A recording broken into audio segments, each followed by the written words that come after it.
Okay, guys. So the Hake report is starting now. We do have Joel Friday's last day of the week. Joel Friday is not on Fridays, just Monday through Thursday. And we have American Anchor Baby Monday through Thursday at noon. And we are off. It is 9:02 a.m. U.S. Pacific Standard Time, Thursday, the 8th of February, AD 2024. What is up, everybody? How y'all doing? I'm doing fine. Hake, let go of your background, says Nugget Man. That's why we're late. Because I had to complicate things. We're a minute late. I will get to your calls, guys. Some of you guys are already on hold. I'm thinking of playing the gang life couple of clips that I had mentioned to you guys earlier. I think it was Monday. And so I have clips of this former gang member, John Boxer Mendoza, former high-ranking member of Nuestra Familia. This a little bit more on this evil Republican woman against Trump from Colorado. I found out who she was. I showed a picture of her the other day. Didn't know who she was. But Norma Anderson. And La La La is actually not purposely 666. I disavow it. What a mess.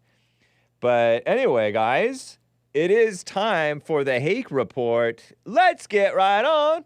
Speaking of La La La, with the show. 1, 2, 3, 4. Oh, it's the Hake report. The Hake report. La la la. Oh, it's the Hake report. The Hake report. La la la. I disavow, guys. Oh, it's the Hake report. The Hake report. La la la. Oh, it's the Hake report. The Hake report. La la la. So, how you guys doing? I'm fine. The thing didn't even show, huh? That's okay. Well, it's not okay, but it happens sometimes. I'm wearing my better, not bitter t-shirt from Bond. Rebuildingtheman.com/stores. Get your t-shirts. Let me see if my tea thing. Yes. Hake tees on Creator Spring. And Bond and JLP and the Fallen State tees by going to rebuildingtheman.com/stores. This one is tri-blend. It's, like a heathered gray. It's nice. I hope you guys get one yourselves. Right on. Okay.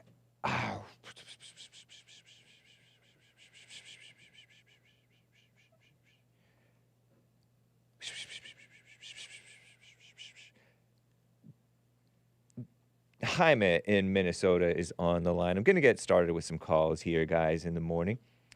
How you doing, Jaime? Thanks for calling and holding, man.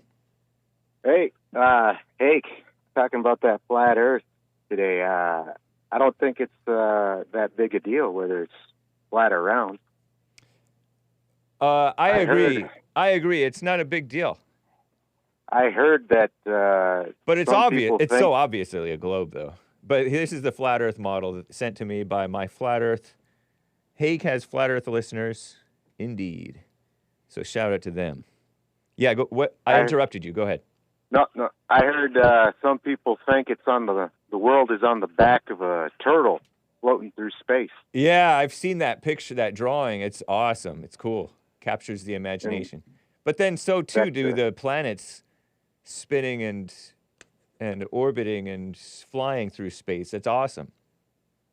Yeah, but to that point, I think that fella CJ, when he gave that explanation, the guy before him, he was talking some crazy stuff about angles and calculating, and he was saying you got to do the calculation, and then CJ did them and said it doesn't work out. Yeah, and, I think they were both a little bit confusing. Yeah. Well, yeah. It made sense to me. Yeah, yeah. The drop off is like 8 inches per mile squared. So if you go 2 And miles, it's like 64 inches drop because it's a ball. I guess Something like that. You go ahead. I lived, 30 something odd years on this earth, and it never made a difference to me. Right. Yep. One way or the Same other. here, man. Exactly. They think you don't care about God's creation because I'm like, who cares? I'm like, obviously it's a globe, but there's all kinds of other aspects of God's creation that they don't care about. So come on, why? Right. But they think I that remember. we only believe this because of NASA. We've been knowing that the Earth is an obvious globe since well before NASA or America. Even we're a twinkle in God's eye. Not that God is Yeah. responsible for NASA, but I'm talking about America.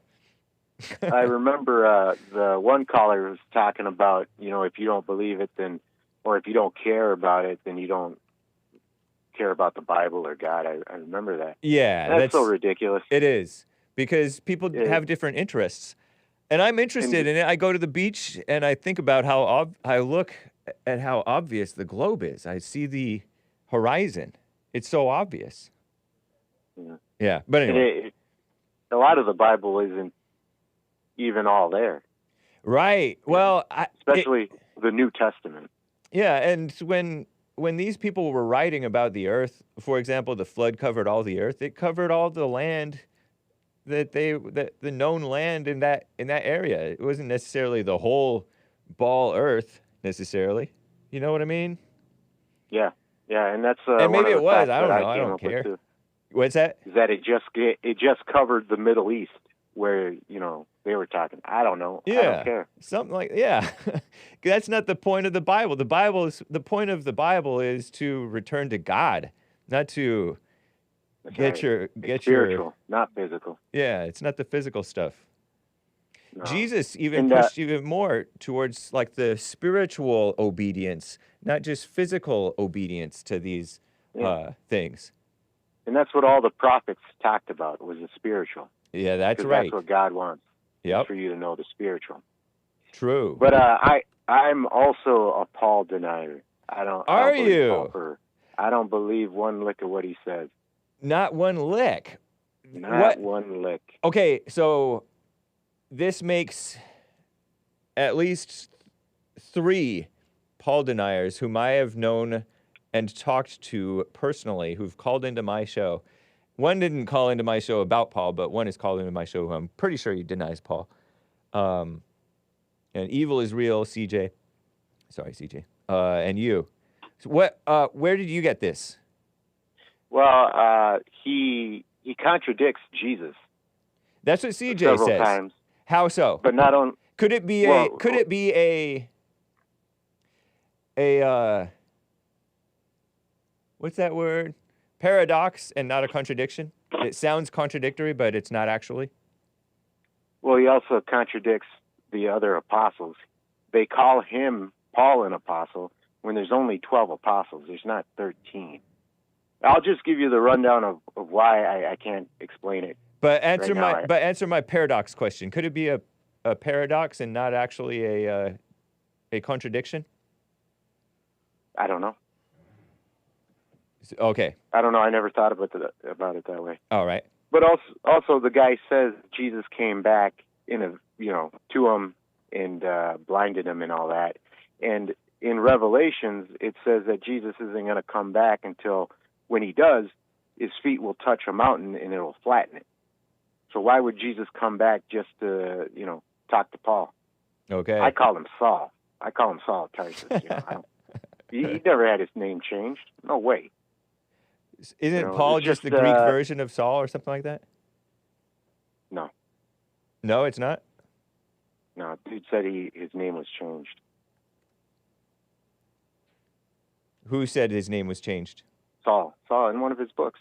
Half the Bible, half the New Testament. Well, Acts was written by Luke, right? According to I doing my Googles, Paul versus Saul. He is referred to Saul 11 times after his conversion.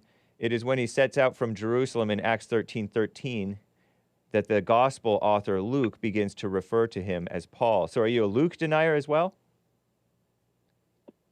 I'll have to look at them. Maybe I am. Okay. So I don't know Yeah. that, because I know that some men's names were changed by God, such as Abram to Abraham, Sarai to Sarah, and others maybe. But Paul and Saul, I think, yeah, look, Paul is in fact the Greek version of the Hebrew name Saul. Really? You Well, I told guess I'll me, call him Paul you then. told me with such surety that it's not the Greek version of the name Saul. I stand corrected. Boom. I wanna change my answer now. Accept Paul now. No, I'm kidding. Uh, I'm not going all to right, force you, but, man. Go ahead.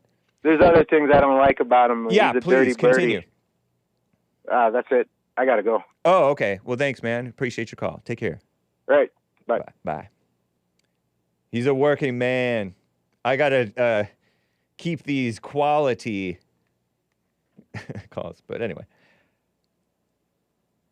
David in Ocala, Florida is on the line. Speaking of Bible stuff. David, thanks for calling, man. How you doing? All right. I see you got like 3 Davids calling in now, huh? I have, actually. A David from Norway, a David from Ocala, and I can't think of the other one. I think it's Oklahoma or something, but I'm not sure. Okay. But, hey, real quick on what that guy just said about Paul. Paul was blinded on the road to Damascus before he even was in the presence of Jesus before he even wrote any of the Bible. So he was, he was all messed up. He was on the road to Damascus to persecute the Christians, right? And to like kill them and stuff like that. He held the cloaks of the men. He killed the Jews. He killed Jews, man. Right, who were Christians. Right. And he was a Jew who was killing the Jews who were not faithful Jews in his mind because he believed the Jesus stuff was wrong. And so he held the cloaks of the men who stoned the first martyr, Stephen, to death, right? I'm not sure about that. I think that's true. I think that was... I just know he hadn't written any of the Bible yet, so when he got blinded. And he was blinded on the road to Damascus, and Jesus didn't touch foot on the ground, though. He's in the sky saying, Paul, Saul, why do you persecute me? Right. But remember, Jesus came back and revealed himself to the believers before he ascended to heaven. So he already sort of came back and he said, touch me, feel me. He ate with them and everything. Remember? Yeah, Jesus did. Yeah, he came back. Yep. Yeah, he did come back. So anyway, but I called you to talk about. You had said something the other day about he who endures till the end shall be saved. Yeah. Remember bring that up? Okay. That's in Matthew 24, and that's during the Great Tribulation. Okay. That's God showed me a long time ago, when people will quote stuff like that, but you can't, I'm not saying you're doing anything wrong. I'm just saying people will quote a scripture like that. Yeah. That means something. So let me just read this. So it doesn't mean it's not for all of us to endure to the end? Well, yes, but it's talking about a particular situation, okay? It's talking about a particular time. Okay. Right? Okay? Because here, I'll just read the last part of it, okay? It says, "But he that shall endure until the end, the same shall be saved. And the gospel of the kingdom shall be preached in all the world for a witness unto all the nations, and then shall the end come. When you therefore see the abomination of desolation spoken of by Daniel the prophet stand in the holy place, whosoever readeth this, let him understand, then let them which be in Judea flee into the mountains." So what he's talking about I tuned it out. I apologize. I tuned it out. It's okay. What it's talking about is them that endure the wrath of the Antichrist. Okay? Because the abomination of desolation spoken of by Daniel is when the Antichrist stands up in the temple and claims he's God. But isn't the spirit of the Antichrist here ever since Christ? Yes, it is. There's two. So then we should be enduring the oppression or attacks of the spirit of the Antichrist. Well, which is Satan's well, yes, spirit. the spirit of the Antichrist is alive and well. I mean, Yeah. it's running rampant, okay? But that particular scripture is talking about a particular event that's about to happen, which is saying that this man of sin is going to stand up in the temple in Israel when that temple is built, and he's going to claim he's God. And that's when those Jews are going to realize, because they're going to believe he's the Messiah, okay? Because they don't believe Jesus is the Messiah, right? Uh-huh. Yeah, I think Jesus warned them, you know. That's why he said, let no man deceive you when they asked him, hey, you know, what's the signs of your coming? The first thing he said was, let no man deceive you. aren't there like things that human beings that we reach out to save us? Because we don't actually have faith. We don't really believe in God. And so like the alcohol saves us, or the food, comfort food that's saves your flesh. us. That's your flesh. That's your flesh, sex, drugs, rock and roll, all that. That's your flesh, you know. But see, there's two different comings. There's the rapture. If you believe in the rapture, that's when no man knows the hour or the time when that's going to happen. The actual, you can, I mean, I'm not the only one that believes this, but you can predict that other coming, because do you know that the Jewish calendar is like is 30 days? They have 30 days in all their months. Oh, every month is 30 days only, ever? Mm-hmm. Ah. And so it quotes this 1,260 days. In other words, 1,260 days into this great tribulation, which is 3.5 years in, is when the Antichrist stands up and claims he's God. And then 1,260 days from that event, Jesus puts his feet down on the Mount of Olives. Huh. So I don't know, man. I wouldn't get. Do you believe in the rapture? I'm rapture indifferent. I don't believe nor disbelieve in it. You don't? Yeah. So like, it's that it might be, it might not be. I don't see how we should be getting into trying to predict stuff based on. Well, I'm not trying to predict the rapture. I'm not, you can't. Nobody knows the day or the hour when that's going to happen. That's one of the main reasons why I call, because if people out there don't believe in the rapture, but the rapture may be something. know. The rapture may be different from what you and I are thinking. Well, the Bible talks about it. I know it does talk about it, but it may not. Just because the Bible talks about it doesn't mean that the meaning that we're gleaning from, that we think that we're gleaning from it. I see what you're saying. Is right. Because people thought that Jesus, based on the scriptures, was going to be a literal king who was going to overthrow the Roman Empire. Same thing with us today. We could be thinking Jesus is going to be a literal stomping, flattening mountains and rapturing us out of our clothes into heaven or something like that. And we don't know. He is a literal king, because what they got confused with is that when he reigns in Jerusalem for 1,000 years, they read the Bible wrong. They thought that. And how do you know that we're not reading the Bible wrong? Is my point.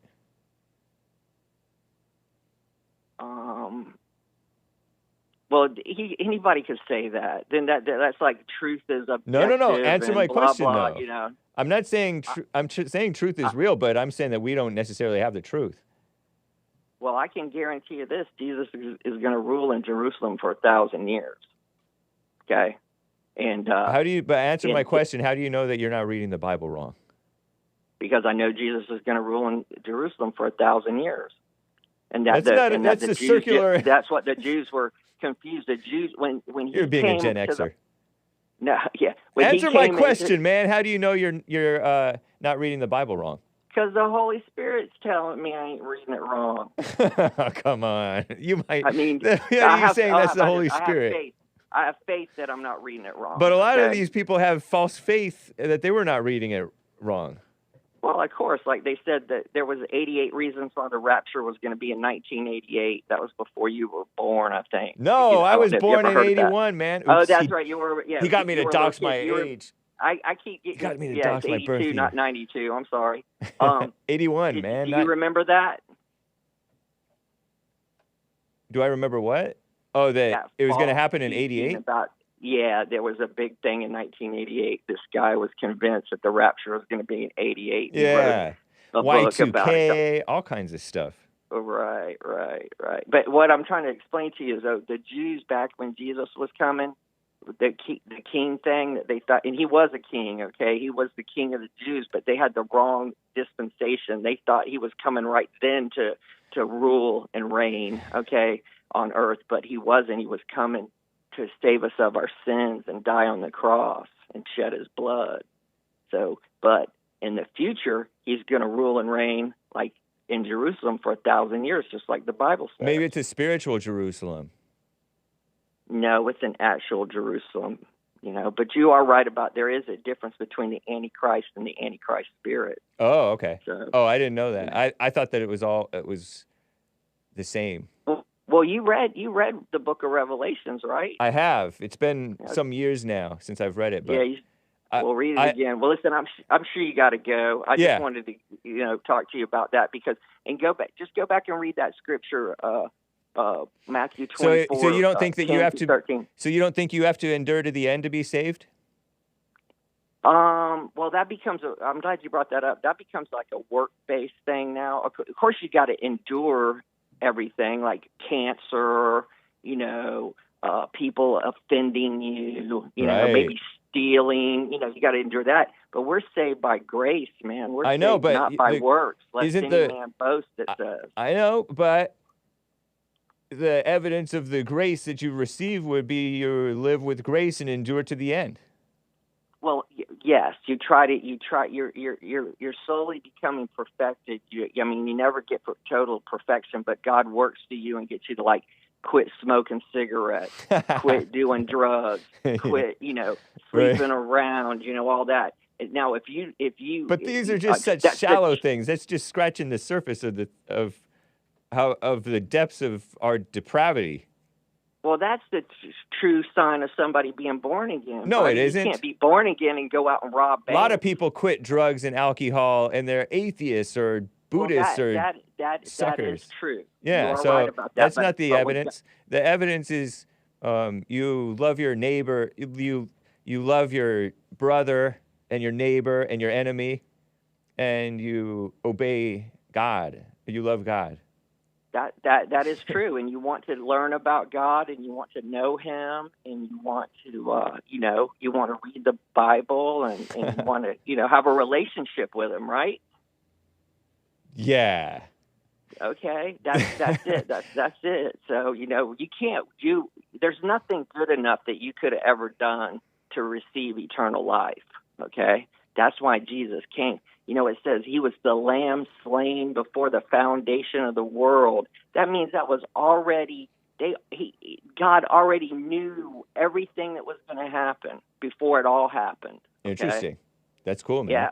Well, thank you for your call. David in Ocala. Appreciate you, man. Hey, thank you. I appreciate you, Hake. Thanks for letting me, try to reach, people out there for the Lord. Okay, I really appreciate it. I haven't talked about him in a bunch of times that I called. So, nice. I just don't call you up and just hammer that away. But I'd really would like people to know him better, and that's why I call. So you take care, and y'all have a great day. All right. Thank you. All you right, too. All right. Bye-bye. Bye. Joe in Phoenix, Arizona is on the line. Joe, how you doing, man? Doing great. Hey, how are you? I'm doing fine as well. Thank you. 1 second here. I got to get you off speaker. Joe in Phoenix, Arizona. There you go. Okay, I'm back. All right. So are you seeing that next week we should get the verdict from Judge Engoron in the Trump civil case for his company? No, I didn't see that. So that's Judge Engoron. Engoron, is that how it's pronounced? Engoron, I've heard, yeah. That's the guy who smiled for the camera. He's all a star now. No, I'm just kidding. And that's the one with Letitia James, the heavy-set black gal from New York. You can say fat. It's okay. Attorney General. Black Attorney General. Black Democrat Attorney General who ran on Get Trump. Oh, that's not quite accurate. She did say that, but there had been already a 2-year investigation before she ran for Attorney General. So that's why she was saying that. Okay. Anyway, they're saying that should be north of $400 million, the penalty, but we'll see what comes out next week. Okay. That sounds good, man. Now, I'm not really worried about Trump. Are you? Worried for him? No. Are you worried about him? No. I think he's getting exactly what's coming his way for a No, long I'm time. talking about, are you concerned that, are you worried that he's going to take office, or worried in any way regarding Trump? Worried he's going to take off? You mean like flee the country? No, take office. I was saying take office. Oh, take office. Yeah. He may very well win again. I mean, it seems like the more his crimes are in the paper or reported on, the stronger he gets support wise. So yeah, he may win again. Cool. But anyway. James, I heard you saying that, you know, some of the callers I think were saying that I'm full of pride, and that's why I oppose you and Jesse and the narratives that you guys paint about most black people. Well, yeah. Jesse more than you. Right. But that's not true, James. The reason I call in to oppose you guys is because there are fake narratives, false narratives that you guys paint about most black people. Can you name one? I can name a bunch. I mean, yeah. Jesse said repeatedly that most black people are retarded. Most black people commit crimes. Most black people are evil and support evil. That's just all nonsense. Now, let's take the third one, because that one is obviously true. I mean, that's true of human beings. How do you even measure that, James? How can you say that most black people are evil? It's in the Bible. It's in the Bible that all human beings are evil. Well, I'm not going to get into a but Jesse's a spiritual man. He's speaking spiritually about the blacks. Anyway, I mean, James, the problem is, and then he's black. You know, he may be speaking somewhat imperfectly, perhaps. I don't know what exactly he means when he says most commit crimes. Maybe he's saying they commit crimes the most. That type of thing. It could mean that. Like, but you take it so seriously that you're. So literally, you mean? Yeah. So like literally, words have meaning, but literally may not mean, you may not understand his meaning, or you may be, literally, let's call it. Like, I don't take that. I don't know exactly what he means, but I get the point of what he's saying, and so I'm fine with it. But you get hung up on that point and lose the spiritual point of blacks. Drop your anger. It's your hatred for your mothers and grandmothers, and anger is your problem, not this racism stuff. Well, we've actually agreed on the whole. So so you agree with his point? No. And I agree that, because his message is Jesse's. Don't let stuff stand in your way to achieve no matter what. And there's nothing. This is the greatest country in the world, and whatever obstacles are in your way, you can overcome them through hard work and discipline and doing the right things in life. That I agree with 100%. Right, but that's not the deeper message, because the deeper message enables you to do those things freely. Because there's a lot of people who do those things and they're still angry. But when you're anger free, when you're sin free, you're free to overcome stuff. You agree with this shallow thing about being successful and being a law-abiding citizen and responsible and good parents and all that. But that's not the deeper thing about anger. Like, you still buy the lie of anger, and so you're hung up on his message. Some piddly little aspect of his message. Is it like a little? It's a stumbling block. Most black people are retarded. Yeah, that's not a piddly little. Yeah, that's his piddly little aspect of his message. That's not even his message. Jesse's overall message is most black people are R-worded, etarded, Ray. You know, that's not his main message.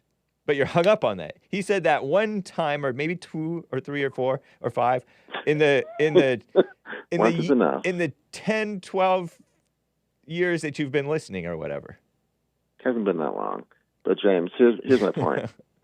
Doesn't it ever bother you that neo-Nazis and their ilk, that's the reason why they love your show and Jesse's show, because they agree with those false narratives. No, it doesn't bother me that's why they love my show. I know that's why some of them like it. They like to. Some people are motivated by hatred of the people whom Jesse criticizes. Some of the Jesse thumpers are hating the Bible thumpers, if you will. You know, like there's always Satan's going to get involved in whatever you agree with, whether you're right or wrong. And the so-called neo-Nazis, they have some valid points about the black violent crime and all that stuff, but they buy they have no valid points. They buy the valid points because they don't even know. They buy make stuff up. They buy the underlying point. They buy the underlying lie of anger, and that's the message that Jesse's reaching everybody with. He's reaching some of the neo-Nazis, some of the black Nazis, the Nazi commies, the LGBTs, the women, the feminists. He's getting everybody. And a whole lot of people are waking up to the truth. We're not going to agree on that. We're not going to agree on that. No, I'm not expecting you to agree with something that's so obvious that you're missing. Of course not. nice job there, Ben. That's the point. That's why I call in. It's not because of pride or because my feelings are hurt or that I can't handle the truth, all that nonsense. I call in to oppose all that because, and it should be a source of concern with you, especially with House Resolution 350 coming down the pike and having a whole lot of teeth with Homeland Security, James, too, when you really should, again, for your own benefit and not for mine, watch those kind of callers and their BS narratives and all that. Bogus speech, yes. That feels like a setup, like you're underhandedly accusing Hake and JLP, which you've done before, of inspiring. I have done that, but this is not a setup. What I'm saying is crimes and this is happening whether you see it or not, James. It's happening. I know that. I know that I'm not your enemy, and right. I'm actually trying to help you. Satan is the enemy, and he possesses you. And he possesses me, and he possesses everybody. So it's sort of a snake in the grass move, because you sort of justified this crackdown on Alex Jones when Alex Jones didn't tell anybody to harass those Sandy Hook families. James, you don't understand incitement laws. You don't have to say specifically, hey, you caller or you, Joe Smith, go do this to this person. You don't have. That's not how the law works, James. How does the law work? If you are inciting people, if you are with violent rhetoric and inflammatory rhetoric and false rhetoric, and people then take that rhetoric and act upon it, that's how the law works. But that's insane. Well, it's insane or not. That's how the law works. That's evil. That's an evil law. Because, first of all, Alex Jones, I don't listen to him very much, but I've never known him to have violent rhetoric, whatever that means. I mean, he does say, "I'll get my metaphysical hands around your stinking necks. Make no mistake, parasites." But other than that, he's not this. I haven't known him to be like this violent guy, and he'll say stuff that may turn out to be. He'll say he has said stuff that turned out not to be true, but so has everybody. Look at all these people who've incited the Black Lives Matter terror attacks across the country and insurrection across the country.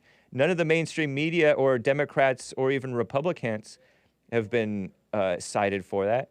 And at a mass scale, they're all doing it. They're doing far more harm than InfoWars could ever dream of, or JLP or Hake or anybody. And we wouldn't dream of that anyway. Our message is... we actually agree on BLM being a terrible organization. Validated falsely by the incitement of Obama, of the mainstream media, of... Obama never incited anything about BLM. Yeah, he did. He validated. Yeah, he did. Yes, he did. He pretended like the George Zimmerman thing was about race by saying that Trayvon Martin would have looked like my son if I had a son. That's dumb. He was trying to put race into it and validate the people speculating about race. That was false information. That was incitement. That was false rhetoric. Wrong yes, again. True, false, true. You clearly don't understand the laws, but that's okay. Well, the laws are stupid and evil. We all know that. And so you're right. We should all be very careful about what we say. and try to be right in what we say, and that's what JLP and Hake always do. Well, I had noticed you try to be more careful, Jesse, as well, but I'm telling you, We've James, always tried to be careful. We've always been like, we don't know if this is true. According to such, this is what happened. you really should read HR 350 because I'm telling you, it's going to affect your life at some point, James, if you're not very careful. And so that's why I hope certain colleges. What have I ever said? What have I ever said that they're trash? What have I ever said that could be considered incitement? Because in the resolution. No. They are specifically, yeah. They're specifically looking at neo-Nazis online and their rhetoric and cracking down big time. So please, certain college, please keep calling in with your nonsense. Please do that. I want to see that for sure. Oh, so now you don't. So you're not wishing Hake well. I said certain callers, not you. So then why are you telling me to be careful? Because by allowing them on your show, you can be held liable as well. Oh, so you're a full-blown snake. You don't actually believe in the spirit of the freedom of speech. You're a communist. All speech is not protected, James. That's just the law. I'm talking. What the have law. I said or any caller said that's incitement? What have you said that's incitement? Well, again, you definitely have pushed the false narratives about black people being more criminal prone. Black people being, I know you're going to justify it biblically, but being most blacks are evil, blah, blah, blah. That kind of stuff could be construed. So telling the truth could be construed as incitement. Your truth, not the truth. Telling factual information could be construed as incitement. No facts there at all. All right. Thank you, Joe. Yeah. What a mess. You have been warned, so good luck. No way. What a snake. Hey, Joe hates you. When will you realize this? Says GMD Jim. Oh, I know it. We well know it. Slithering onto Hake's show. Wow, Joe exposed himself, says the chat. Zzz.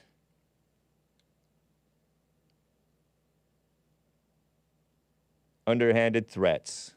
Of Air and Sea is on the line here. Of Air and Sea. What's a first name that I can call you? I feel like an idiot calling you Of Air and Sea. Give me a first name. I mean, that's kind of what a brother go by, man. You literally, your friends call you, hey, Of Air and Sea. I would never, well, I would disown you as a friend if I had to call you Of Air and Sea. I can't tell you my actual I didn't tell you to tell me your actual name. Give me a name. Mimi. So I call you Mimi? You just call me your N-word, man. That's cool. No. That's ridiculous. Anyway. No. We're not going forward. I need a name. You just call me Aaron. I mean, it's short for Aaron. Aaron. Nice. Got it. So I will simply just call him real quick. I just hopped on to hear the tail end of that conversation there. Yeah. That caller is in fact 100% wrong, and I guess you're not aware or know any better either. Right. You are actually allowed to say quite a bit as long as you are not directly inciting violence. So under our freedom of speech, you're even allowed to go as far as to say, like, oh, yeah, somebody should, probably kill that person. Or, you can get pretty close. Now, is this based on the HR 350 that he was talking about or whatever? I'm not familiar with HR 350. Is that like a new revelation or? It's from 2021, 2022 Domestic Terrorism Prevention Act. And they're starting to push it. Oh, okay. Because the historic Supreme Court case is known as Brandenburg v. Ohio. I think he was a Klan leader since back in the 60s, and he had given a speech where he didn't directly give any, he was just simply talking about, he said N-words, Jews, stuff like that are destroying the country. Pretty accurate statements even back then. But he gave a speech at some rally, and then he was charged with inciting violence, and it went all the way to the Supreme Court and was, of course, overturned because the only way you can get charged for that is if you give real specifics. It's if you say, hey, grab your guns at this time, and then we're going to meet here at this time, and then inflict some damage at this time. It has to be like super specific. Otherwise, other than that, as far as freedom of speech, anything goes. I will definitely look into this HR 350. This is news to me. Yeah, I've not. And I'll tell you that people with dark, evil minds like Joe from Phoenix have infiltrated the government. And look at what they're trying to accuse Trump of: insurrection. Look at what they're trying to go after Alex Jones, my competitor, with incitement or whatever. They are really taking these guys to court. So it is valid to be judicious with your language, be blameless, even in telling the truth with love. Well, we live in like revolutionary times. I mean, eventually people are going to have to snap and say the hell with it anyway. But yeah, as far as from what I understand, the Brandenburg v. Ohio is you can say damn near anything, and it's not, again, you can walk that line very closely. Now, yeah, but they still get in. You've seen the people getting in trouble who've truly done nothing wrong, Yeah, that's true. I guess I'll give you that. Yeah. So Alex Jones, he was in fact fined. I mean, right. It's hard to say with him because he is a controlled op shill. That's like common sense at this point for the last 10 years with him. He's just such a goofball. He really is just a clown, man. Let's just keep it all the way 1,000. I love that clown. I'll take that clown over. I don't know. As far as controlled opposition, who's not controlled opposition? If you have anger, you can be controlled. If you're emotional, I'm not controlled opposition. You're not, but you're controlled by the ladies. I'm not controlled by the hoes. What? You can't say that word. I'm controlled by the Lord. Okay. You said everybody. So I mean, what? So you are JLB. Don't tell me the anchor baby is controlled opposition. You guys, your whole squad is. You're saying anybody with anger, anybody with emotions is controlled on some level by anything, by all kinds of different things. Even the chat, even the snake pit can control Hake. I mean, Alex Jones, though, that's like a literal actor. I mean, he's an actor. So like, I will not allow you to slander my competitor's hit and miss name. Sometimes good, sometimes bad. He's a mixed bag, and he doesn't deny it. Yeah, he's a great place for normies. I think a lot of you guys just should call him that because he stopped talking about the chosen people. Well, that is obviously a primary component to the truther movement. If no one, if people aren't talking about that, then they ain't talking about nothing. Let's just but that's not true because that's not everything. Yeah, I know. I don't hold anything against the people who talk about those people. I really like some of the people who are the harshest critics of Jewish people. I really like some of those guys. They're funny. They bring up valid points. Some of them really have taken to Jesse's message about get past the anger. Don't be angry. You can tell the truth, but don't be angry about it. So, but that's not everything. Yeah, I mean, well, let me ask you this though about Alex Jones. So the whole thing with him was he was fined for what he was saying about the Sandy Hook situation, right? Yeah, that's what he was. Yeah, but I mean, has he actually officially been fined? Is he actually paying that money? $1 billion? No, I don't know. That's what I'm saying. It's all just kind of for show, man. So I'm just saying the average citizen like you or I, again, Brandenburg v. Ohio, look it up. The average person like you and I will walk that line. If the government violates from there, let's say they were to do whatever from there, then you invoke that second, and then you go hard like my man G.W. George W. George Washington, sir. Not the criminal George W. Bush. Nice. But anyway, yeah, I just called to counteract, man. At that point right there. It's a valid point, but look at if it had to go to the Supreme Court, that's a whole lot of headache that I would rather not have to go through if I can help it. Unless it's the Lord's path for me, you know? If it's the Lord's will, I guess I'm going to do it. I see what you're saying. I mean, sure, it's a lot of hassle, but yeah. even if you spend like 15 years of your life going through litigation and it ultimately comes out successful at the Supreme Court, you still more or less have to say that the justice system did prevail in that situation, wouldn't you? I know it sucks. I'd rather win the spiritual war than the legal battles. Or the Amen, brother. Yeah. Or win on the streets, because sometimes the courts are not the answer, you know? They're part of the answer and part of the problem, and the streets are part of the answer and part of the problem. By streets, I'm talking about street smarts, being sensible in how you deal with people. I'm not talking about Antifa versus Proud Boys or whatever. I'm not talking about that kind of streets. But interesting, man. I appreciate your call. Aaron. Is it E-R-I-N or A-A-R-O-N? Let's pronounce it. If I were to, this is just a fictional name that I'm using for you, of course. You definitely don't need to spell it the female way. Okay. There are some males who pronounce it E-R-I-N, I heard. I've never, maybe some trannies out there. Whoa, you can't say that word.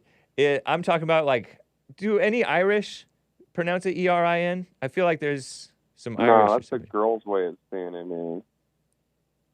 I agree with you, but I feel like I've seen men spell it that way. But anyway, it's good to hear from you, man, from the sea. Yeah, you take it easy, my brother. You too. Take care. Bye. Ooh. Denny in Bulgaria is on the line. We're just plowing through calls for now. Denny, thanks for calling, man. How you doing? Thank you for taking the time to hear me out, Mr. Hake. I'm doing well. Hope you're doing fine, too. I am. Thank you. Glad to hear. Mr. Hake, I was listening to your program, and I just wanted to share something that a professor of mine told me a while ago when I was in college. I graduated business administration and finance, and, negotiations are involved. And you were right when you said that basically people that are controlled by emotions are evil. And other people are using that. This is a personal example.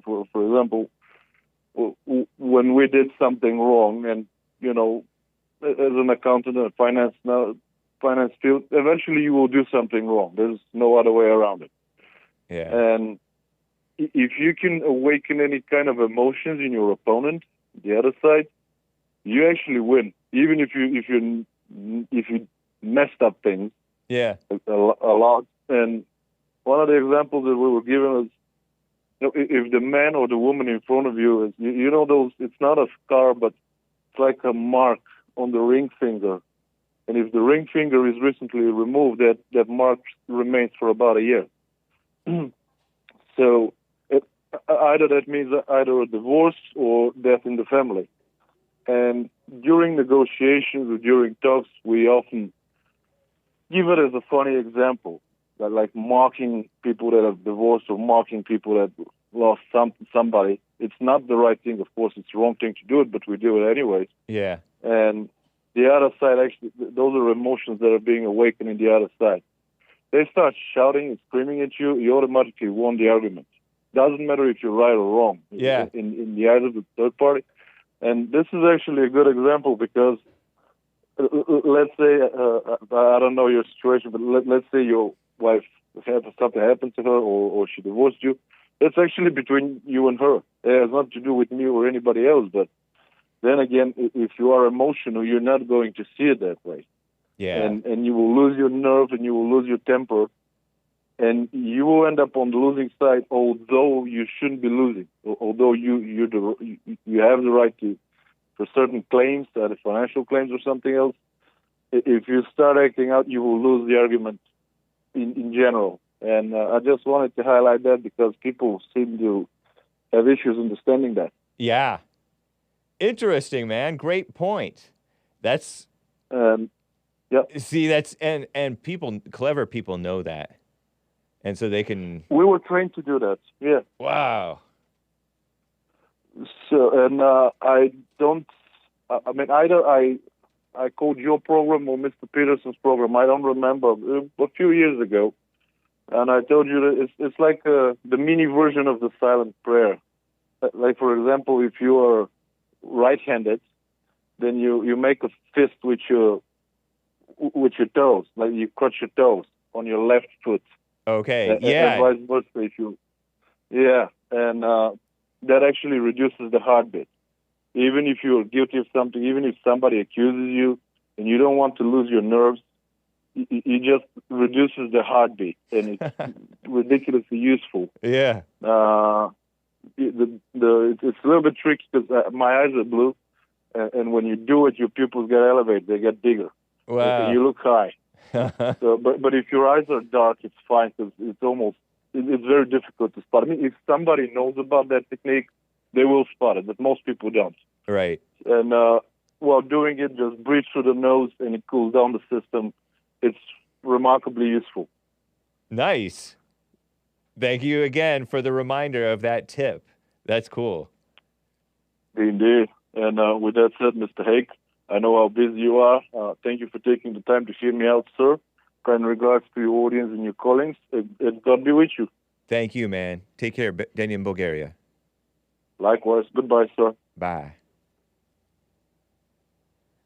Okay, guys, I feel like I would be remiss were I not to get to this. It's gang life clips again. I mean, gang life again. Clips this time. As you know, I saw this report. I mentioned it on Monday. I put out a clip of it, I think. An interview/edit from Insider on YouTube. How U.S. prison gangs, Nuestra Familia, actually work. Nuestra Familia in particular. How crime works. It's out of the series How Crime Works by Insider YouTube channel. I'll share it with the chat. And a partial description is this guy named John Boxer Mendoza, former high-ranking member of the Nuestra Familia. He was part of the organization from 94 till 07, 1994 to 2007, incarcerated at various California prisons. San Quentin, I want to go there sometime. Not as a prisoner, hopefully. Pelican Bay and Corcoran. And he talks about it, talks about being out of prison and doing gang work, if you will, outside and inside. He was a member of Nuestra Raza, our race, which fed into Nuestra Familia before rising to the rank of commander in Nuestra Familia, NF. And they're like norteños or something like that, northerners, versus sureños, the southerners. And they oppose the Mexican mafia, supposedly, but they're Mexicans too. And they're also against the Aryan Brotherhood. I'll tell you about the Aryan Brotherhood someday, maybe not right now. And also against the blacks. So it's like protecting one another, I guess. He spoke with Insider about rivalry within the Mexican mafia and Aryan Brotherhood, corrupt prison guards, attacks and uprisings, weapons and yard fights. He talked about life inside the gang, from rules to prison tattoos and methods of communication in jail, cell phones and stuff. But I want to show you these two brief clips from it that are the points that I brought out on Monday about violence. The Hispanics in these gangs, in jails and prisons, they think being violent, hurting somebody, killing somebody is a badge of honor. Here's the clip A, if you can there, Hassan. Let's hear this boxer man, John Mendoza. I learned early on from a young gang member that the more violent I was, the more blood that I spilled out there on the streets, the more respect I got. The fastest way to elevate yourself within the organization is by hurting people. Crazy, huh? That's not good. That's the wrong kind of respect. That's fear / evil, spreading evil. Terrible. And that's something that I heard from another friend. So that's two sources. A matter shall be established by two sources. It's the biblical thing about witnesses, right? Two witnesses. Well, this is two witnesses about not the same incident, but just in general how these Mexican gangs think. Terrible, huh? This is him all fat after getting out of the gang. Well, he looked fat anyway. He was pretty fit and strong, ready for war. And here's clip B. Here's why the violence died down and why he's still alive, having gotten out of the gang, because it's blood out, meaning if you get out, then you're dead. They have a hit on you. And they tried to try to do a hit on him, but he's survived because it's just been like one-on-one type of situations. They tried to drop a phone on him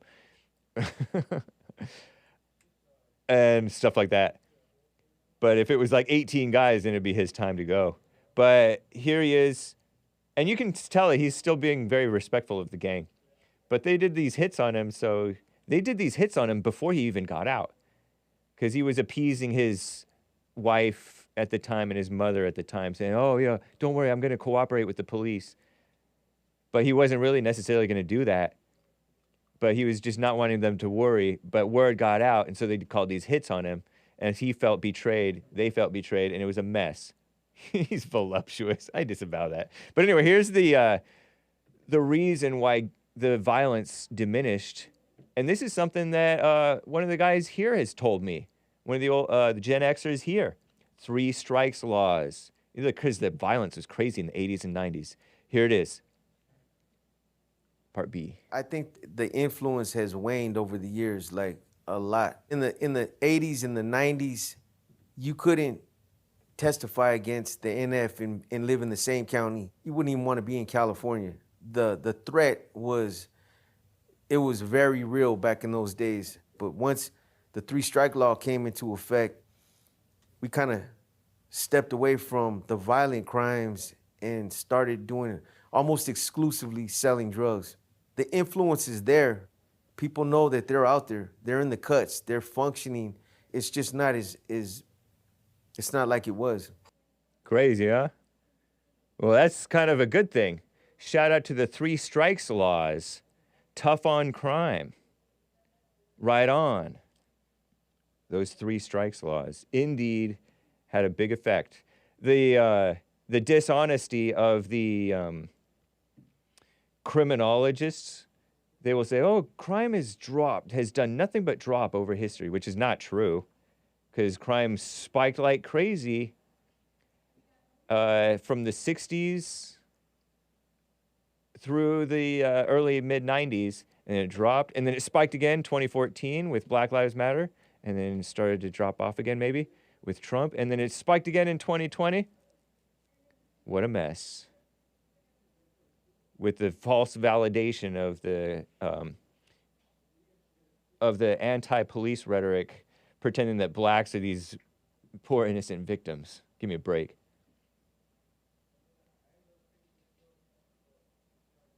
Terrible. So that's the truth from the horse's mouth, from the man's mouth. John Boxer Mendoza. That Boxer is his gang name, I guess. Better than Grumpy or Dopey or whatever. Sorry, Hake, but I can't take a gang named NF seriously, says Nugget Man. Nuestra Familia. I think they were the norteños, right? Norteños versus the sureños. And then they started to get together and function. It fascinated me anyway. So you can check out a little bit more of what I talked about if you missed it on Monday. I put the clip out there. I'm going to get to more calls, guys, but first, we're past the top of the hour. It is Black History Month. I've played this last Black History Month. This is Stephen Wiley, Christian rapper extraordinaire. This is from the 1988, a couple of quick tracks from the not so quick, 1988 album Wrap It Up. Intro Rap and Heroes. Intro Rap and Heroes. Hope you enjoy it, you musical Philistines. I'll be right back for the rest of hour 2, your calls, and a little bit more stories, perhaps. Hang tight.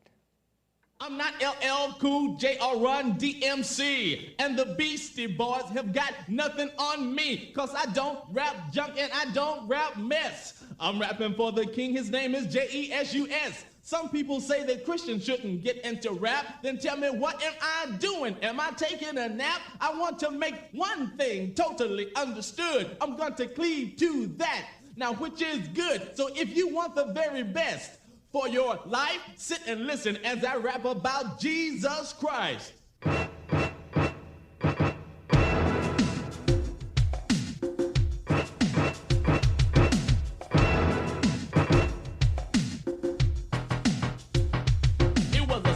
Day and I was washing my car. A limo pulled up with a movie star. I said, I know you, I've seen you before, but I started to leave, I had to go to the store. He said, wait a minute, dude, you can't leave me. I am a rich and famous celebrity. And then I said, so what do you want me to do?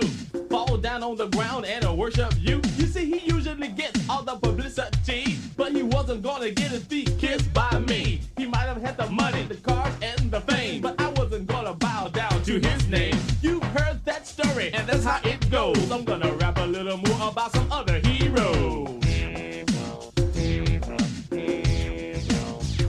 Now everybody knows somebody they like to be. The president, the pope, a Mr. T. Now people want an idol to glorify, like Stevie Wonder, David Letterman, or Magnum P.I. A singer, an athlete, a movie star, like Lionel Richie or Kareem Abdul-Jabbar. Now there are so many people that want your attention. How many of them do you want me to mention? Michael Jackson, Michael Jordan, and Bill Cosby. At the movies, the arenas, and on your TV. They're all over the place, from coast to coast. Now you choose the one you respect the most. Now who's your favorite one? Who do you suppose is your number one choice of all the heroes? Think of your favorite one for a minute or two, and all of the things that person can do, like singing or acting or bouncing a ball. So many people gifted, I can name them all. But the reason I'm here, what I'm rapping for, is to tell you about the one who can do so much more than all of these people with all of their talents. If you're worshiping them, you'll lose your balance. It's time to get back to reality. You are who you are, and that's who you are to be. Are you trying to imitate who you think is great? Stop and check the plan before it's too late, and choose your leader so we all can know who is your boss, who's your king, who is your hero.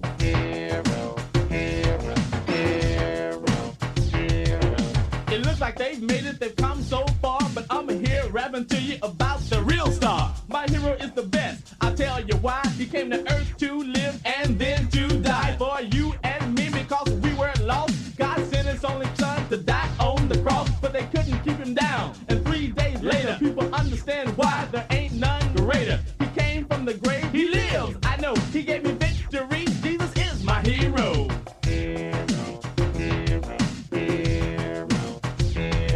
No one can give you what my heroes got. People say they can, and I say they cannot. Cause my hero and his people will live forever. Without God's plan, you're not as clever as you thought you were. One day you're gonna know. That's why I'm rapping to you about my hero. Now who's your hero? Who's your hero? Who's your hero? My hero is the best. I'll tell you why. He came to earth to live and then to die for you and me, because you were lost. God sent his only son to die on the cross, and they couldn't keep him down. And 3 days later, people understand why there ain't none greater. He came out of the grave, he lives, I know. He gave me victory, and he is my hero. My hero and his people will live forever. Without God's plan, you're not as clever as you thought you were, and one day you're gonna know. That's why I'm rapping to you about my hero.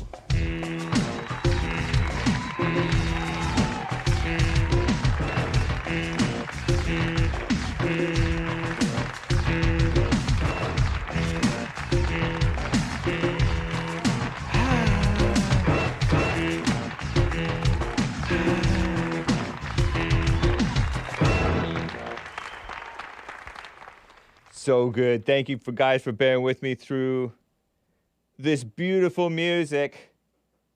Joel Friday TV, speaking of rap, is coming up next, guys. Nice song choice, Hake. Thank you, man. I have some super chats to read. You can catch Joel Friday. Let me type that in the chat. Joel, right after Hake. There were some super chats that came in through Rumble, rumble.com/The Hake Report. Evil is still real with a few Rumble rants. Saul was also known as Paul. His name was not changed, like Jacob became Israel and Abram became Abraham. Paul was also known as Simon the Magus, and threw Jesus' brother downstairs and left him thinking he had killed him. He called the enemy by the church, or he was called the enemy by the church, I guess, is what Evil is Still Real is saying. Interesting. Simon the Magus. Really? Jesus 100% taught saved by works. Be baptized, follow his commandments, be perfect as your Father in heaven is perfect, and repent. Paul created the grace doctrine, says Evil is Still Real, and Jesus and God never once taught grace. Wow, interesting. Boom, says Mildew Grew. Whoa. Interesting. Evil is Still Real, says Paul in Romans 3, verse 24. They are justified by his grace as a gift through redemption, which is in Christ Jesus. Jesus says in Matthew 12, verse 37, for by your words, I think he means works, you will be justified. Matthew 12, 37. Let me just make sure. Oh, for by thy words thou shalt be justified, and by thy words thou shalt be condemned. Oh, you're condemned or justified by your words. Interesting. He did not mean works. Okay. Nice. Thank you, Evil is Still Real. I still don't think that it's necessarily a full-blown contradiction. I think it's maybe a paradox. But you guys do you. We're all clear over on D Live. Oh, can you actually point that a little bit away from me? I like it blowing, but it's blowing in my face. Just point it away from me a little bit. Is it on one now? Okay, that might be better. That's better. Thank you. Over on just talking to the people, man in the fan. That's right. I have people doing a fan on me, like a leaf. Okay. Ego is real, not to be confused with evil is real. Bought a coffee. Did you see the video of Speaker Mike Johnson discussing illegal immigrant voting with Jerry Gravy Pants Nadler? Don't know what that means. Democrat from New York, not a normal white. No, I did not see that. Just like anti-racist Hitler, I think he's saying, or H blank blank Ler. Nadler's position is it's only happening in New York City. Johnson's position is that demon rats pretend it's only in a few cities, but they want to use the foothold to quickly spread illegals voting to state and federal elections. Who could have predicted this? That's what is stated in White Rabbit Radio's Anti-Racist Hitler. It's a funny cartoon. Sort of a flip-flop of what's actually happening. Same kind of disingenuousness around the failed immigration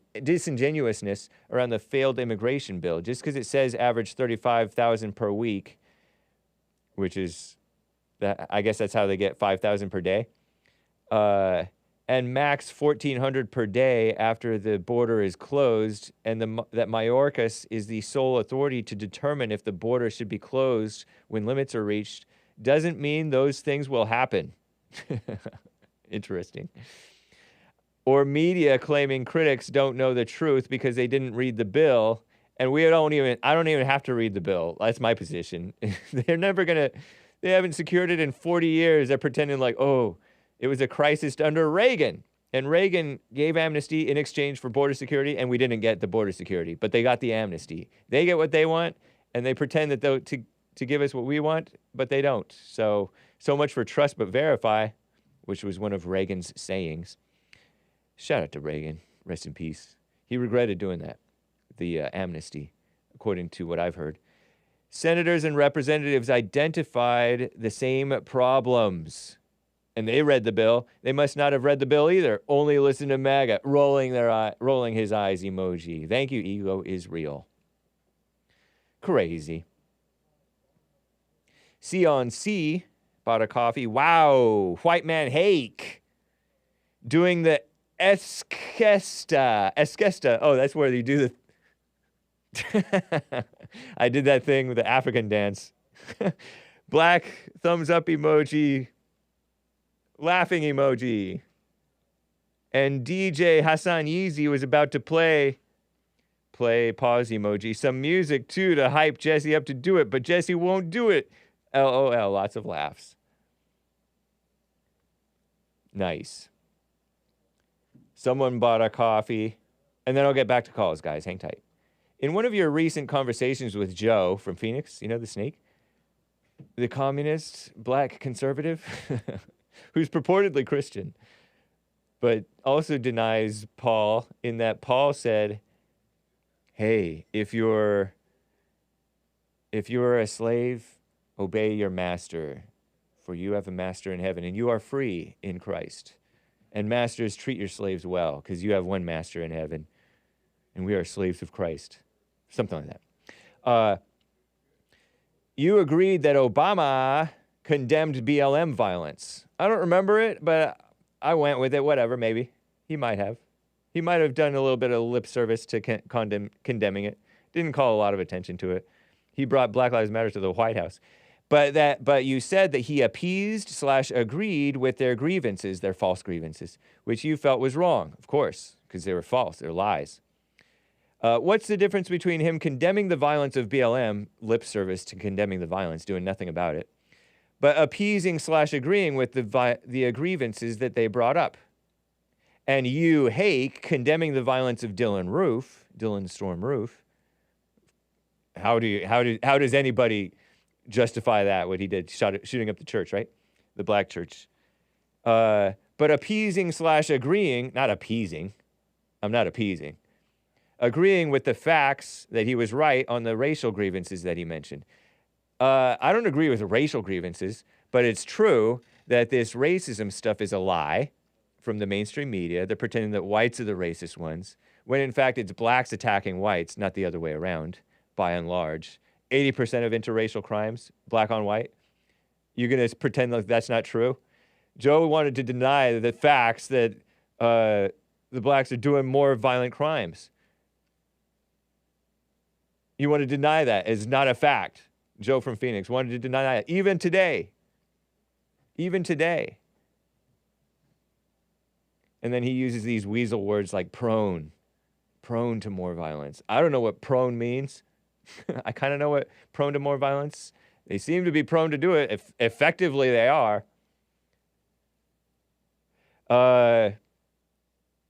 Because it's a fact. There are interracial rapes, allegedly. According to the numbers from the FBI, DOJ, Bureau of Justice Statistics, criminal victimization surveys, are all those other races lying? All those women lying? Maybe. But they are R-wording more frequently. But he wanted to start a race war, and that's not the solution. He bought the lie of anger. In fact, the race war has already been happening, and it's a war against whites. And that's part of what Obama was doing. He was doing a war against whites and a war against blacks, encouraging them in their false anger, because he too is angry. A blind, false leader of the blind. You didn't hear Obama say, don't be angry. You didn't hear Obama say, there's no such thing as racism, but just anger and hatred and love and truth. It's either true or false. It's either right or wrong. You have a right to discriminate. You can discriminate for what's right, or you can discriminate for what's evil. And everybody discriminates. So, what do you think an appropriate sentence/punishment would be for his actions? Is it different from what he was given? He says, is it different than what he was given? It's not different than, it's different from, or different to, if you're British. It's never different than. An appropriate sentencing and punishment for Joe from Phoenix? I'll leave that to the Lord. For Obama? I'll leave that to the Lord. For Dylan Roof? I'll leave it to the Lord and the worldly authorities who are going to do injustice against him, no doubt. No doubt. Of course. They were going to punish him for his actions. I think for his actions, I think it was maybe life in prison. I think. But for his motive, the race thing, they want to do a death penalty just because of his motive. You don't kill somebody on earth as an authority, as a just authority, for someone's motive. You kill them you execute them for their actions. But no, they didn't want to do that. They wanted to do it based on this fake notion of a hate crime because they hate him. They hate whites. They hate this fake idea of racism, which is used against whites practically solely. So I don't know what he was given. I think he's sentenced to death. I would normally be for the death penalty for doing all that stuff. But they want to pretend that... What do they want to pretend? They want to pretend that it's this white racism thing is a problem. You cite the racial ape race statistics, but at the same time you say that women tend to lie about that. So which one is it? It's both. Women lie, and blacks do ape race more frequently. And the women lie, and the blacks do ape race more frequently. And they lie too. So it is both, buddy. Get that through your head! Shout out to AJ Alex Jones. What a mess. All right. Daniel in Texas been on hold for a long time. You guys hanging through in there. Daniel in Texas, what's up, man? Go ahead. Hi, James. Thank you for having me. Of course. You were, you had a lot of really interesting calls today. The one that really stuck out to me was Joe getting a little more sassy than usual. How so? How was he sassier than usual? Well, I guess I'm just unacquainted with it. Okay, but what do you mean? But kind of low key warning you to be careful. Yeah, careful that was totally a snake, huh? That was new to me. I haven't heard that. Before. Yep. That was evil. So, yeah. Yeah. Interesting. And he pretended like he was wishing me well. Yeah. But later on, he's like, keep on calling callers, you neo-Nazi callers, as if I have any. I want you to. I want you to. What he wishes evil. And he has said celebratorily that he wants a terror attack or some racist so-called hate crime so-called to happen and for Hake and JLP to be blamed for it. When we're preaching, don't be angry. Don't do... Wow. You know? What is... He said that at another time? Yeah, he's like, it's going to happen. And you guys' rhetoric makes it more dangerous for people like me to exist. Because he's black. He's part black, you know? Wow. So he's saying, mark my words, there's going to be some violent crime that you guys inspire. What? Talk about a woman living in her imagination. Okay. Well, all right, moving on. Yeah. Yesterday, I think it was either yesterday or the day before, you had a super chat asking, why is everybody talking about the Civil War all the dang time? Yeah. And your response,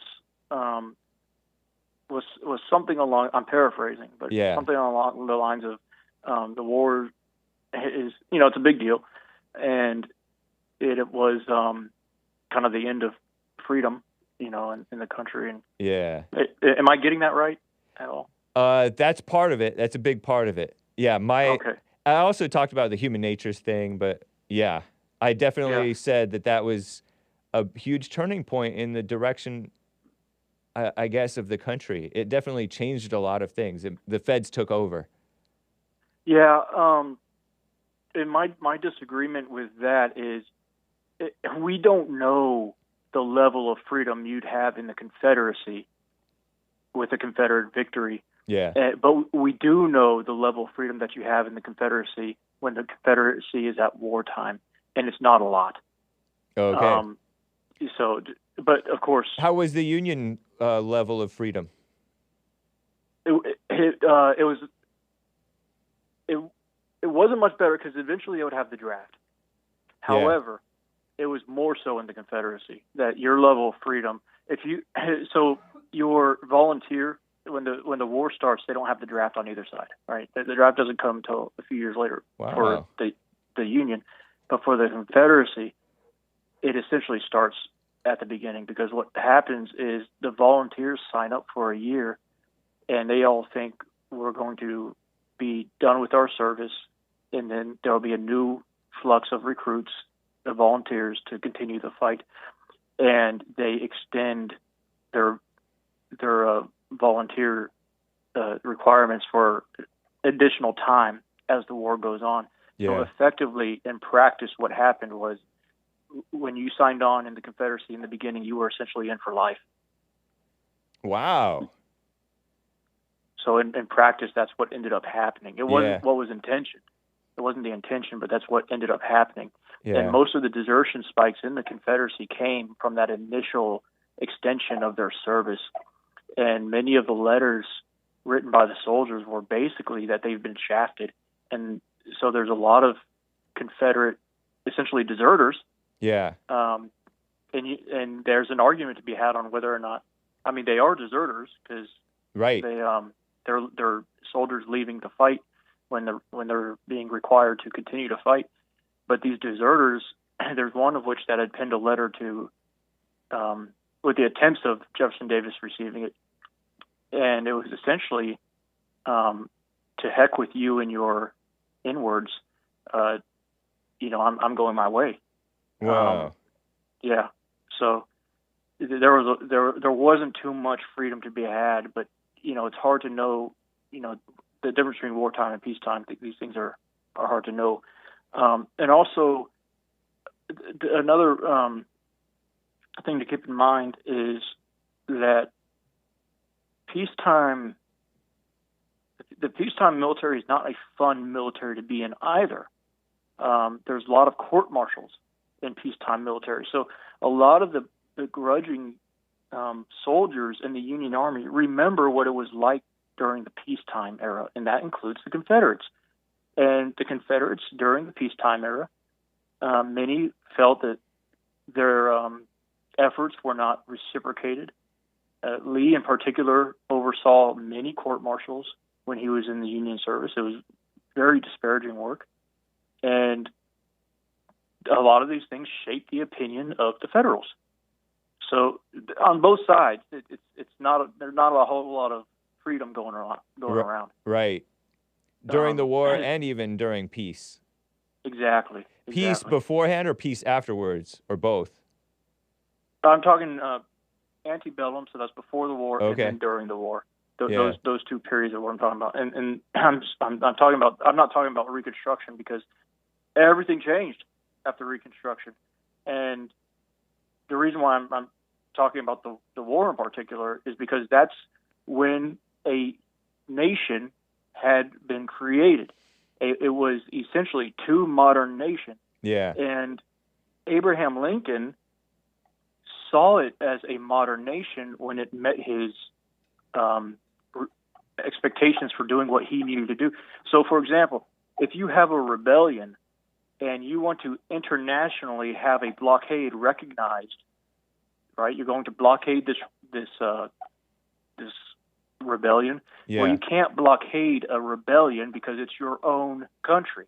So you'd be blockading yourself. So in that regard, Lincoln would have to say, well, it is another country that I'm blockading. And that's what allowed him to do the blockade internationally, is that he had to essentially, in this occasion, recognize that the Confederacy was a nation. Right. Nice. So that's why I say this is two modern nations. This isn't a war between states. Yeah. I think that's dumbing it down. And by the way, the term war between states, it's not a uniquely Southern term. Grant used that term. Wow. So it's not these different word plays. They aren't. They're not that clever. They're words that everybody used on both sides. Yeah. Right. So anyway. Now, what's your take on this insurrection thing on Trump? Since they're using that to, they're using this insurrection clause from the 14th Amendment to say that Trump is an insurrectionist. Is that even valid to call what the South did against the North in fighting against them an insurrection? I think it's valid because to the victor go the spoils. And essentially, in practice, the victor gets to say what happened. Oh. So would you personally characterize it as an insurrection? I think it would be. Wait, Trump or no? I'm talking about the Civil War. Yes, Confederacy. I think you could characterize it as many things, and I think an insurrection would be one thing that you could call it a slaveholder rebellion. You could call it a number of things. But what would you characterize it? You're saying you could. You're saying you could. A lawyer could say stuff because lawyers say stuff that aren't necessarily true, but it's just a characterization. What would you say is the most accurate? I would say that it is an American Civil War, and it is a war between two modern nations. Yeah. So you wouldn't call it an insurrection, but whatever you want to call them, the former enemy shouldn't hold office. The leaders of the foreign enemy nation, former enemy nation that you've just re-annexed, basically, should not hold office because to the winner gets the spoils. But here's the thing, James. Yeah. I would call it an insurrection before I called it a war of northern aggression. Oh, wow. Really? Yes. Why is that? Because a war of northern aggression implies that the war was wanted by a particular side, that nobody wanted this war, James. And yet they both fought it. They were both belligerent. Yeah. And one was insurrectionist and the other was imperial. And I mean that's the bottom line. So insurrectionists in that the Imperials were claiming them. So since the Imperials were claiming them, trying to hold on to them, they were insurrecting because they were trying to insurrect to get away. Kind of like this black guy, Walter Scott, was fighting against the officer Michael Slager to try to get away. And he ran away, and then Slager shot him in the back.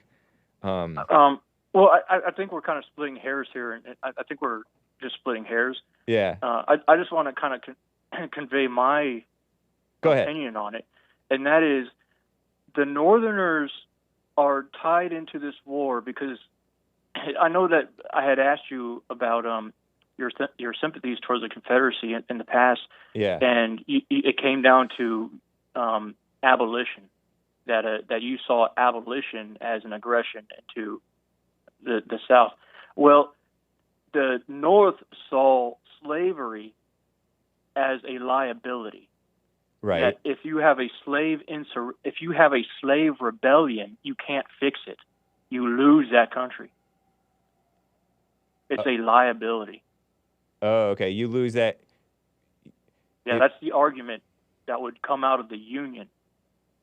So the slaves, if they got up in arms, then it's too squirrely of a situation. Yeah. Because what happens, you can't fix it, right? if you have a slave rebellion, they take over, they kill all the slaveholders, and it's over. Right. You can't clean it up and then reconstruct that system, because you cannot promise it won't happen again. Nobody's going to do it. Yeah. And that's what we've seen in other parts of the world, and that's the argument for abolitionists. It's not just, oh, we want everybody to be free and kumbaya. It's a liability if you cannot care for these people and they have nothing to lose by killing you, they will do it. That's what's happening today. Yes. Here in South Africa and everywhere. We have these people who have no values. They hate their fellow countrymen based on race, the lies of racism and all that. And it's a mess. Wow. Yes.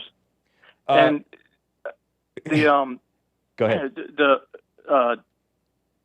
It was a liability. It wasn't even a figurative liability. Right. And these things were happening. There were slaves that were escaping to the north.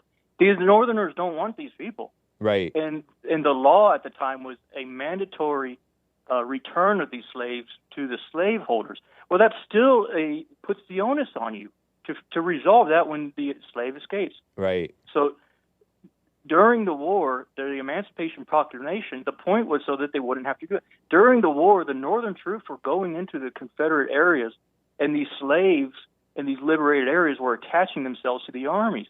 And the armies had no other recourse with these people other than to give them to other slaveholders. So they would round up these people, and they would go to the other slaveholders and basically send them over there where the fighting wasn't going on. Yeah. And they would say, these are your problem now. And Abraham Lincoln said, in order to mitigate this ability for the South to use its manpower slavery, we are going to free all slaves in the Union. Yeah. And that will absolve us of our responsibility to return slaves legally to their masters.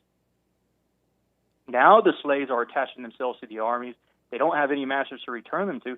So now people like Sherman have to make deals with somebody who's the de facto leader of these slaves. Yeah. And the deal is to give them some lands and so that they will go away. Was that the 40 acres and a mule crap? Sorry, kids. I think that came later. I don't know the details of the 40 acres and a mule stuff. Okay. Yeah. It may be part of it, but I know that Sherman and Grant, Sherman in particular, would have parlays with these freed, these slaves that were no longer slaves because of these campaigns and the emancipation. And what's a parlay? A talk. Oh, okay. He would talk to these slaves, and the way that he would do it was he would just the slaves would pick somebody who would be their spokesperson. That person would talk to Sherman. Yeah. And Sherman would agree to give them something just to get them off his back. Yeah. Terrible. What a mess. What a terrible mess. Yeah. Well, thank you for the clarification. It's interesting hearing your take on this stuff. You know a lot, man. Yeah, well, thank you, James. Appreciate you, Daniel, in Texas. Okay. Bye. Bye. Man, Mark in Los Angeles. Oh, shoot. Mark, call back. I messed up. Terrible. I pressed the wrong button. I dropped him. Mark in Los Angeles, call back. I'll get to you. William in California, next in line. How you doing, William? Thank you for calling and holding. All right. How you doing, man? I was really, I wish I could please get Mark back on. I like Mark. Oh, yeah, me too. I had the same question you had about the freedom of speech with the South versus the North, and I had the same question. Do you think the North's take on that was any better? I had that same question. Yeah. It's interesting. I just know that the federal government, well, war is evil, and it brings about a whole lot of evil. It might bring about, there's always good things that result from evil things too, but I just want unity. I'm with Trump. Yeah. I think we should have try to negotiate around the Civil War. I hear a lot of cherry picking when people call in about the cases and everything, which don't really mean anything. Yeah. I mean, it's kind of hard to follow because it's so weak. Yeah. And I've seen somebody in your chat that said something that I've never quite heard it put that way. I don't know who the person is. I don't know him, but it was a very good statement or question. They said maybe they do better. And wait a minute, how was it put? They do better focusing on improving themselves instead of being offended. Now, I think that they're talking about could be the blacks. I don't know, but it was kind of it made a lot of sense. Yeah. Made a lot of sense. Right. You had a lot of interesting calls today. It was good to hear from Denny and Joe. Joe, I just don't understand. Joe is no dummy now. Here's the deal. Joe's no dummy. He is no dummy. But he's got this thing with Obama, and we would disagree with that, with each other. I'm just not on that Obama thing. I'm not convinced. Yeah. I think he did kind of kick off a little bit of race Oh, yeah. tensions in this country. It's undeniable. Yeah, that's the way I see it. Yeah. I actually called in for a story. I want you to put up a video about this mayor in Dolton, Illinois, and I'd like to hear from Keith in Illinois about it. She's spending excessive amounts of money in trips and Vegas and this, that, and the other, and she's on a serious rant. Dolton, Illinois. Round tables. Yeah, Dolton, Illinois. That's Tiffany Henyard or whatever it is. Henyard, Mayor. something like that. Yeah. Got to play that video. You should see the entitlement. And before you A black even gal? ask, yeah, and before you even ask, it's not her hair. 'Cause I know you're going to say something. I know you're going to say something about it. I was about to say it because I just did my Googles. Oh, you Totally see it. useless website, Googlers. But Yeah. I No, can images, kind of yeah. tell that one's, now that I know that black women oftentimes will wear hair that's not theirs. There's a horse running around, just looking around for what they used to have. His horse lost his fly swatter. Yeah, that's not her hair. That's funny, man. Okay. But you need to put up the video of this woman and some of the things that they're accusing her of doing. And it'll make you kind of say Happy Black History Month. Yeah. Nice. Right on, man. Thank you for the tip. All right, man. It's good to hear from you, William in California. You take care. Hey, James, Yes. ask the sensible blacks. Ask them what? Ask the sensible blacks about this.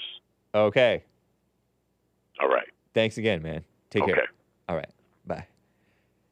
This time, I'm watching my finger press the correct button. Mark in Los Angeles, thank you for calling and calling back after I... Yes, sir, and thanks for taking my call. Yeah. Got a couple of quick ones. First of all, do you think President Trump's going to win this getting back on the ballot case that's on the court today? I don't know. I don't know, and I don't honestly kind of care. If he loses, that sort of justifies me in my statement that they're persecuting the president. If he wins, that sort of justifies me in saying that they had no business trying to say that he was an insurrectionist. So I'm justified either way in my views, you know? Yeah, well, obviously I want him to win. I do too. I want him to win, but I'm not watching it with bated breath because my hope is not in the Supreme Court. Yeah, I know. Yeah. Roberts, Yeah. Mr. Epstein Island. Yep. Well, I wouldn't go that far, but go ahead. Well, if his name's on the log, I don't know, but Right. they say it is. But anyway, the other question, I didn't catch your whole show today. Now, there was some talk of, I guess, censorship or some kind of law that, I don't know. HR 350 is this, I have to Google it every time, Domestic Terrorism Prevention Act of 2022, 117th Congress, something like that. And so, according to the snake, we shall call him, the serpent in the garden. Exactly. Everybody has to be careful because they're expanding this this incitement. Well, nonsense. did this law pass? I don't know. Or is it a dream of some of our commie friends? Well, dreams become they're nightmares, they're fantasies, they're daydreams, such as gay so-called marriage, transgender children. They often get pushed into the quote unquote real world. Yeah. Yeah. Well, let me ask you this: do you think if our snake friend had his way, that he would just push a button and your show would be gone? I think he would. What do you think? But if you ask him that, he wouldn't say he would censor you. But that's all this is about. Yeah. Is censorship. And I don't know if he would because he likes my show. Like haters can't help but hate watch. You know how much he calls my show. What would he do with himself? He would find something. Well, you got a point. Yeah. You have a point there. But I think he's the kind of character that would take you down. Yeah. You know, I wouldn't put my faith. He has ill will. That. That's for sure. Yeah. So, but that's really all I got today. I'm hoping your show survives if this law passes. Yeah. I never even heard of it. Right. But I don't think it wouldn't survive in the courts. The way that he describes it, his underhanded snake accusations against me and JLP are not true. It's like a mischaracterization of what we're about. And he's just a bitter person. So no, I understand that. But the point is, like you said in your talk earlier, that snakes like that are weaseling their way into government. And that's true. Yeah. And that's the problem. But the courts, and as long as we have a constitution and we don't have a rigged judiciary, which it seems like we do sometimes, that one can't survive. That would violate. You have the right to say what you want, not just you, but anybody, without some clown trying to say I'm offended, so take it down. Right. That's just, if that's the law, or falsely changed. accused you of inspiring a hate crime or a terror attack or something like that. Yeah. Well, real quick, did you hear about that grandmotherly woman? I forget what state she was from. They gave her like 5 years in prison. For protesting at a abortion clinic. She's a Christian woman. I don't remember the name. Is she the one? Is she the one who was praying silently? That's the one. Wow. They gave her 5 years? Well, that's what I saw a headline on the internet, and you may want to double check that. But from what I read, she was convicted. As far as time, I thought I saw 5 years. I hope it wasn't longer. Yeah. But it was a stiff sentence. And, were they? I mean, that's where the courts are today. ABC News says 6 activists convicted of illegally blocking abortion clinic in Tennessee. A Tennessee jury. And is that related to the FACE Act? The so-called FACE Act? Yeah, no, that's a new one on me, too. Is that a new commie law? Probably. No, I think it is. What that is. 6 pro-life activists convicted of federal FACE Act federal charges. Federal charges are almost always evil. Face over a decade in prison. Defendants had been charged with a blockade that occurred at the Carafem Health Center Clinic in Mount Juliet, Tennessee in 2021. Huh. Was one of the defendants an elderly woman? I don't know. I may be reading a totally different case from the one you mentioned. I could be wrong. Whatever. Well, that's who our DOJ and FBI are hounding these days. Yeah. In the meantime, BLM riders get millions of dollars in lawsuits against the cops. That's where, and the Jan-Sixers are suffering and rotting away in jail. Those truly are hostages. They, like Trump said, they're actually hostages. Right. Freedom. The FACE Act is Freedom of Access to Clinic Entrances Act. The FACE Act, or the Access Act. It was signed by Clinton in May 1994, and it prohibits use of physical force, threats of physical force or obstruction, the use of physical force, blah, blah, blah, to injure or attempt to injure or intimidate, and intentional damage or destruction of so-called reproductive health care facility or place of worship. Okay, so I think back in the 90s, there were these clinic bombings, abortion clinic bombings, and there has been some more recently too, and church bombings too. They throw that in there. Evil Bill Clinton. And so they're trying to use that against people allegedly blocking these people from coming in, going into the thing. You shouldn't block people. You shouldn't physically block people. That's dumb. But I don't know what they actually did. And years in jail, I don't know. The feds definitely have a pro-abortion bent, and they're evil for that. Well, the thing is, there was a case, and I'll make it quick. There was a case where a preacher and his son were at an abortion clinic, and all they were doing was protesting. They weren't stopping anyone physically, but a pro-abortion person came up to the son, accosted him, got into a fight. Cops arrested him. They went to court, but by the miracle of God, he wasn't convicted. But you see, they'll provoke you, and then when you defend yourself, you're arrested on this face law or whatever it is. Yep. It's crazy. And these people, these pro-abortion people, are like demonic. But I will give a warning to the pro-lifers and all those people.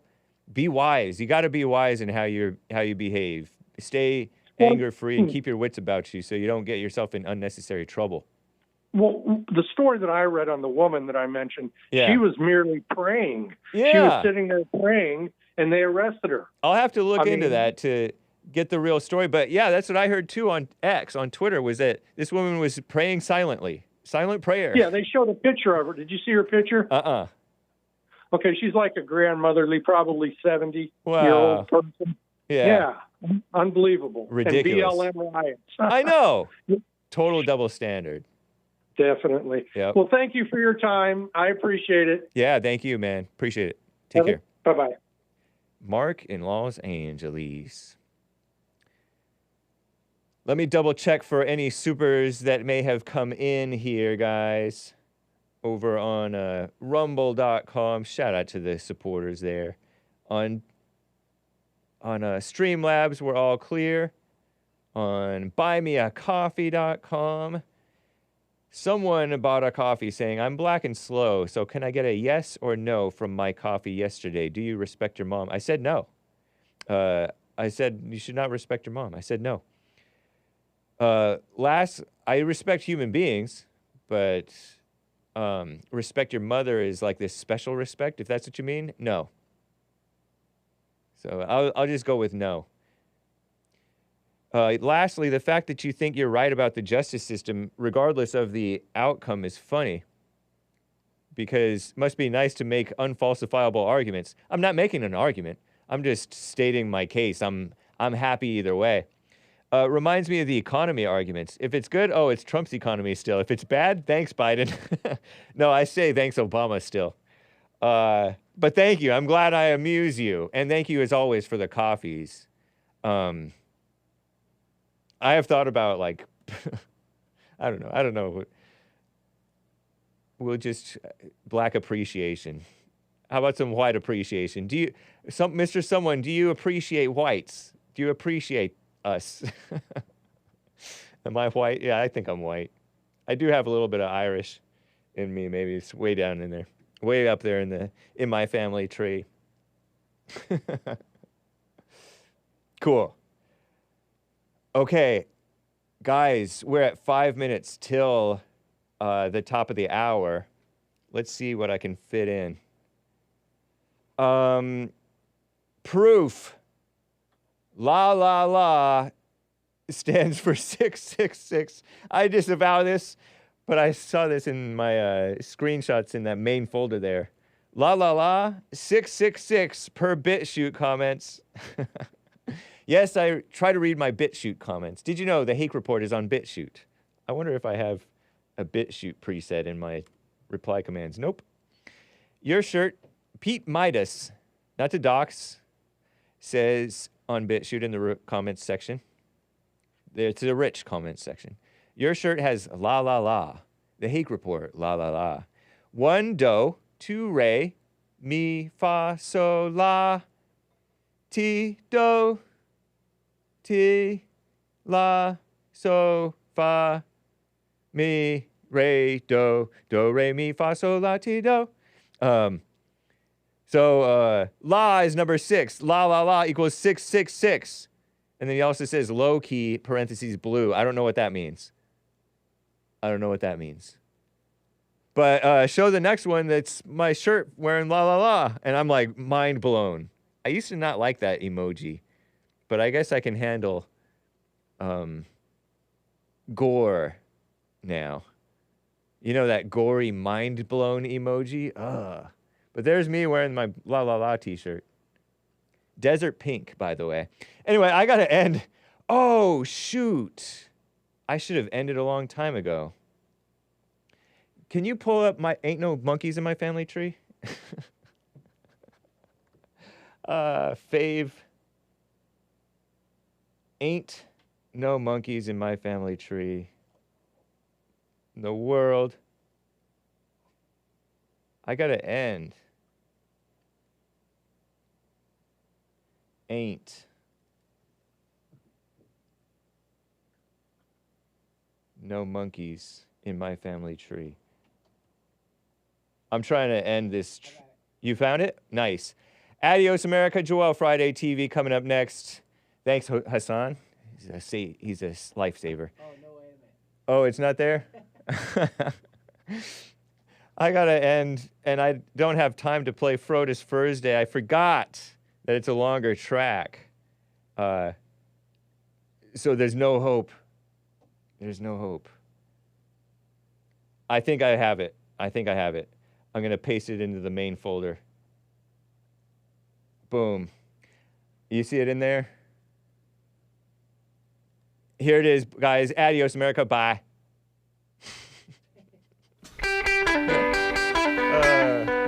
Well, there's monkeys in the jungle, there's monkeys in the zoo. They even got monkeys in some of our schools. They tell us that God didn't make the world in 7 days.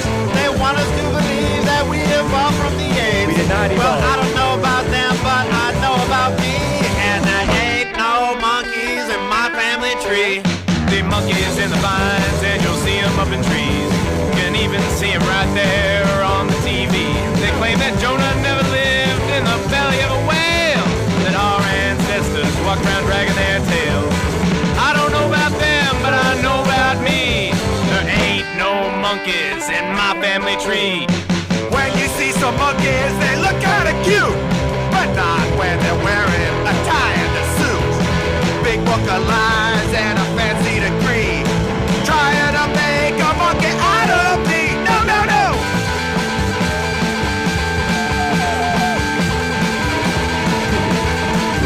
Whoever's on those drums might be. Bye.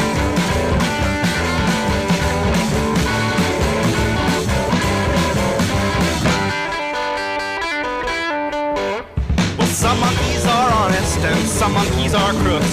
Some of those monkeys even write dishonest monkey books. They'll say that Jesus' miracles never did occur, and that our ancestors were covered in fur. I don't know about them, but I know about me. And there ain't no monkeys in my family tree. No, there ain't no monkeys in my family tree.